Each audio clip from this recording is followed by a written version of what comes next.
Madam, मी छान healthy खात होते, मस्त रोज एक्सरसाइज करत होते आणि माझं सगळं रुटीन मस्त सुरू होतं. परंतु आत्ताच गणेशोत्सव होऊन गेला आणि माझं सगळं रुटीन बिघडलं आहे. भरपूर इथं बाहेरचं गोडधोड खाणं झालं आहे आणि आता ते रुटीन परत नीट होतच नाही आहे. मी काय करू? असं सध्या माझे भरपूर क्लायंट्स मला विचारत आहेत. आणि आत्ता गणेशोत्सव झाला आहे, मग आता नवरात्र, दिवाळी असं सगळं एकामागोमाग एक सण, मग लग्नाचा सीझन हे सारखं सुरूच राहतं. पण मग ह्या सगळ्या गोष्टींमध्ये सण समारंभानंतर परत रुटीनमध्ये कसं यायचं हा बऱ्याच जणांना प्रश्न असतो. आणि बऱ्याचदा ह्या गोष्टींनंतर आपलं डाएट रुटीन, एक्सरसाइजचं रुटीन सुटून जातं, ते महिनोन्महिने परत येतच नाही. तर असं होऊ नये म्हणून या अतिशय युनिक अशा टॉपिकवरचा व्हिडिओ मी तुमच्यासाठी घेऊन आले आहे की how to get back to routine.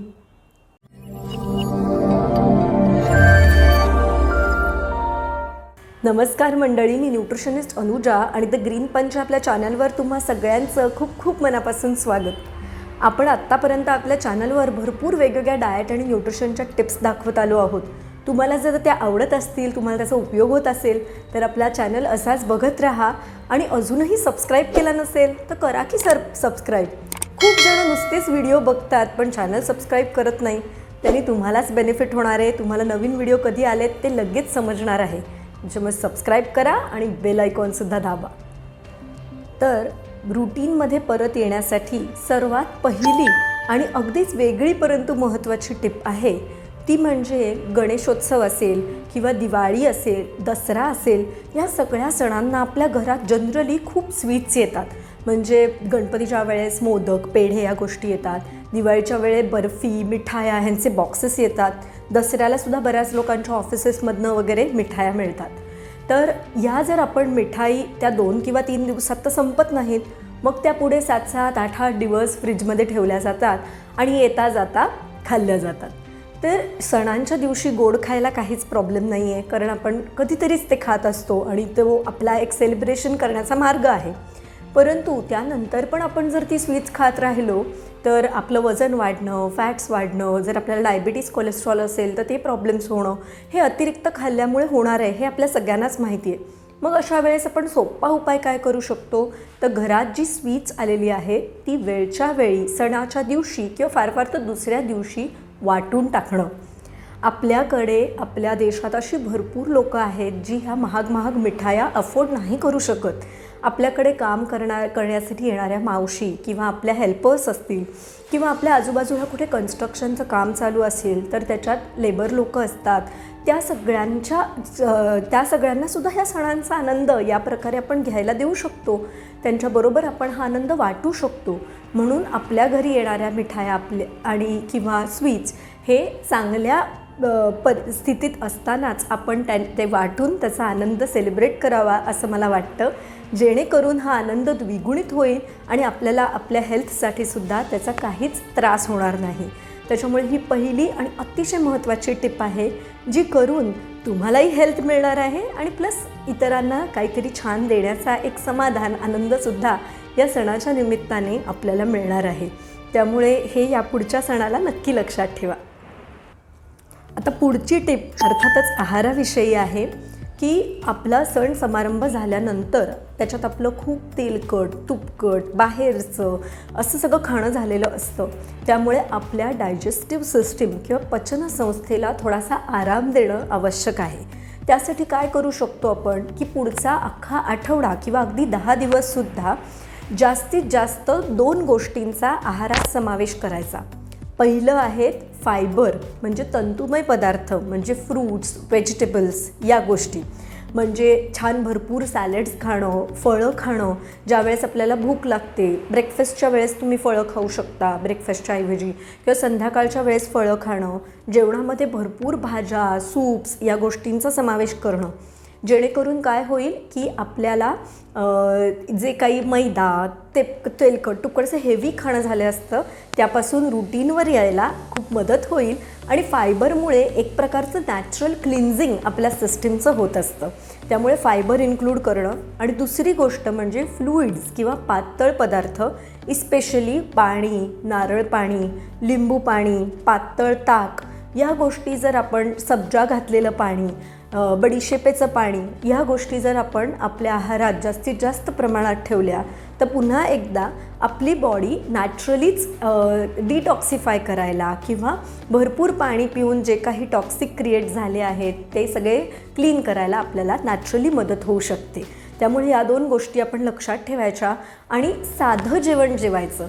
म्हणजे आपण बाहेरचं शक्यतो पुढचे 7 ते 8 दिवस अवॉइड करायचं आणि दही भात आहे, दाल खिचडी, मऊ भरपूर भाज्या घातलेली दाल खिचडी आहे किंवा साधी आपली भाकरी भाजी आहे, अशा गोष्टी जेणेकरून जे आपण सात्विक अन्न ज्याला म्हणतो ते असं छान घेऊन आपण जर पुढचे 6-7 दिवस राहिलो तर आपली जी गाडी रुळावरनं घसरली आहे ती परत यायलासुद्धा मदत होईल आणि शरीराला, पोटाला एक प्रकारे थोडासा आराम देऊन परत रेज्युविनेशन ज्याला म्हणतात की परत आपण नेक्स्ट गोष्टीसाठी तयार होतो, आपलं हलकेपणा अंगात येतो.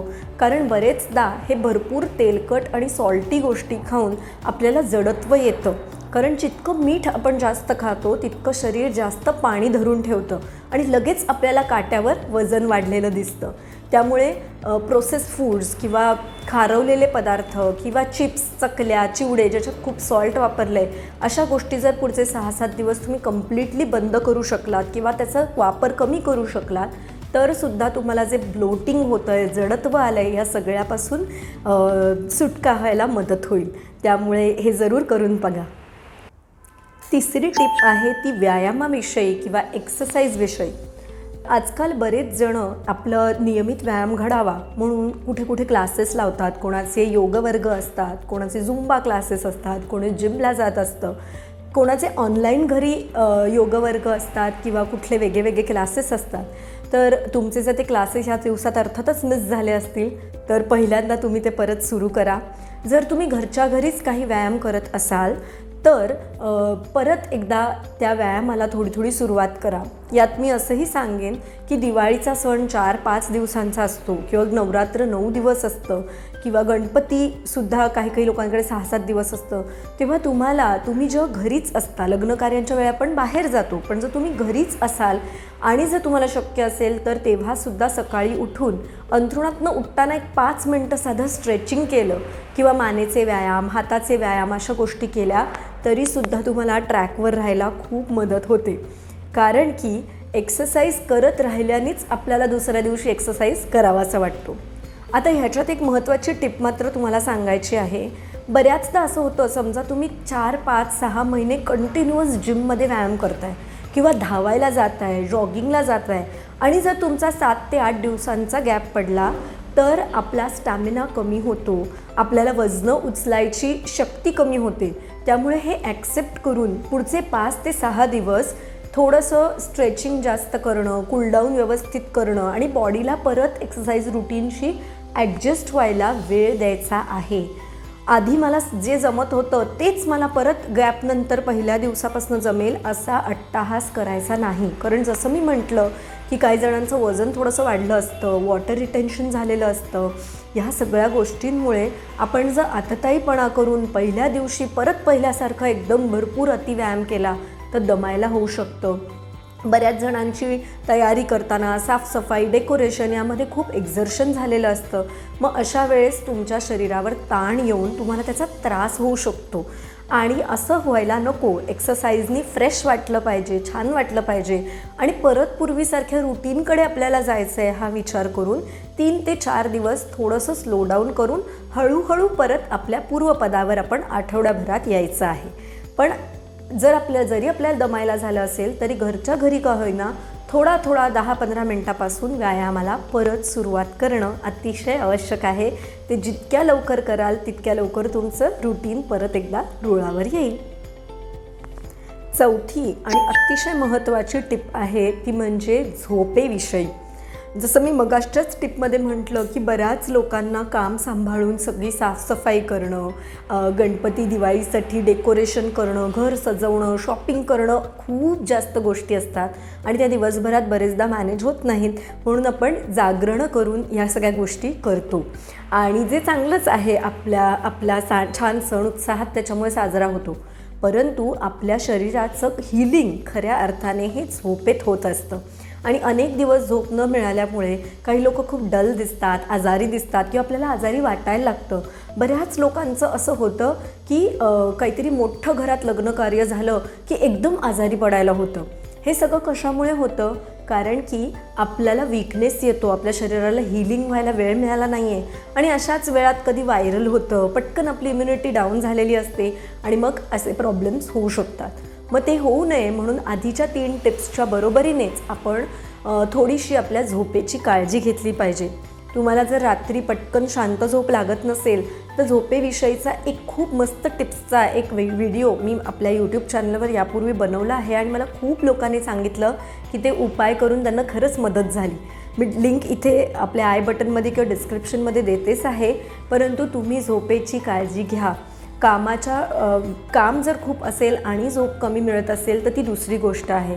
परंतु नेटफ्लिक्स बघणं, सोशल मीडिया किंवा इतर प्लॅटफॉर्म्सवर काहीतरी बघत बसणं, स्क्रीन वापरणं, ह्या गोष्टीमुळे जे जागरण होतं आहे ते प्लीज या दिवसात अवॉइड करा, जेणेकरून तुम्हाला परत एकदा छान फ्रेश होऊन तुमच्या कामाला लागता येईल, पुढच्या सणासाठी तयारी करता येईल आणि मुख्य म्हणजे आजारी पडायला होणार नाही.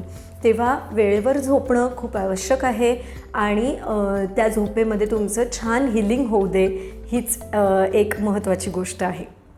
5वी आणि शेवटची टीप आहे कृतज्ञता व्यक्त करणं किंवा ग्रॅटिट्यूड. ह्यामध्ये काय करायचं आहे आपल्याला की आपण जो सण समारंभ सेलिब्रेट करतो किंवा जो काही लग्न कार्य आपल्याकडे होतं, या सगळ्यामध्ये आपल्याला असंख्य गोष्टींच्या वस्तूंची मदत होत असते. त्याच्यात पहिली कृतज्ञता अर्थातच व्यक्त केली पाहिजे देवाकडे किंवा आपले गुरु असतील किंवा आपण ज्या काही शक्तीवर आपला विश्वास असेल त्यांची, कारण त्यांच्यामुळे आपल्याला हे सगळं वैभव एक प्रकारे मिळालेलं आहे. आणि मग त्याच्यानंतर आपल्याला मदत करणारे आपले फॅमिली मेंबर्स असतील, आपल्या घरातली माणसं, नातेवाईक, आपल्या घरात आपल्याला मदत करणाऱ्या जे कोणी हेल्पर्स, मावशी किंवा जे कोणी व्यक्ती असतील, त्या सगळ्यांना आपण एक प्रकारे मनापासून थँक्यू म्हटलं पाहिजे. अगदी तुम्ही प्रत्येकाला जाऊन नाही म्हटलं तरी तुम्ही तुमच्या प्रार्थना करताना ह्या सगळ्यांना थँक्यू म्हणू शकता. त्याच्यानंतर आपल्याला ज्या काही वस्तू लागतात त्या कितीतरी लोकांनी बनवलेल्या असतात ज्यांच्यापर्यंत खरंच आपण पोचू शकत नाही, पण आपण देवासमोर बसून त्या सगळ्यांना थँक्यू म्हणू शकतो. त्यानंतर आपल्याला इतकी सगळी संपत्ती आहे, राहायला छान घर आहे आणि त्यामुळे आपण हे सण समारंभ आज छान प्रकारे सेलिब्रेट करू शकतो आहे, यासाठी खरोखर आभार मानले पाहिजेत. आणि तुम्हाला विश्वास बसणार नाही, पण तुम्ही सगळे सण समारंभ झाल्यावर जर बसून ह्या गोष्टी केल्यात आणि त्यानंतर जर तुम्ही जप करत असाल तर तुम्ही जपमाळ करू शकता, मेडिटेट करत असाल तर ते करू शकता, काही तुमच्या रेग्युलर प्रार्थना असतील तर तुम्ही त्या म्हणू शकता. याने इतकी पॉझिटिव्हिटी आपल्यामध्ये येते, कारण की कृतज्ञतेच्या भावनेने खूप पॉझिटिव्हिटी आपल्या आयुष्यात येऊ शकते आणि त्यामुळे आपल्याला पुढे जायला खूप मदत होते. त्यामुळे मला असं वाटतं की ही शेवटची परंतु सर्वात महत्त्वाची टिप आहे. आत्तापर्यंत तुम्ही ती केलेली नसेल तर नक्की यावेळेस करून बघा आणि जर तुम्ही ऑलरेडी हे करत असाल तर you are doing great job. त्याच्यामुळे ते कंटिन्यू करा. या सगळ्या आत्ता सांगितलेल्या टिप्स फॉलो करूनही तुम्हाला असं वाटलं की परत रुटीन सेट करणं खरंच कठीण जात आहे, तर अशा वेळेस एखाद्या प्रोफेशनल व्यक्तीचा सल्ला तुम्ही घेऊ शकता. तुम्ही जर सणासमारंभाच्या आधी तुमच्या डायटिशियन, न्यूट्रिशनिस्टना कन्सल्ट करत असाल किंवा इतर कोणत्या प्रोफेशनकडे, जसं मी मगाशी म्हटलं तुमचे एक्सरसाइज क्लासेस असतील तर ते परत चालू करा, लगेच त्यांची अपॉइंटमेंट बुक करा, जेणेकरून तुम्हाला परत ट्रॅकवर आणायला ते मदत करू शकतील, तुम्हाला मोटिवेट करू शकतील. आणि या व्यतिरिक्त बरेच लोक कोणी मसाज घेतं, कोणी छान स्पा वगैरे करतं किंवा कोणी अशा वेगवेगळ्या गोष्टी करत असतात जेणेकरून थोडं रिलॅक्स वाटेल आणि परत नवीन गोष्टीला सुरुवात करता येईल.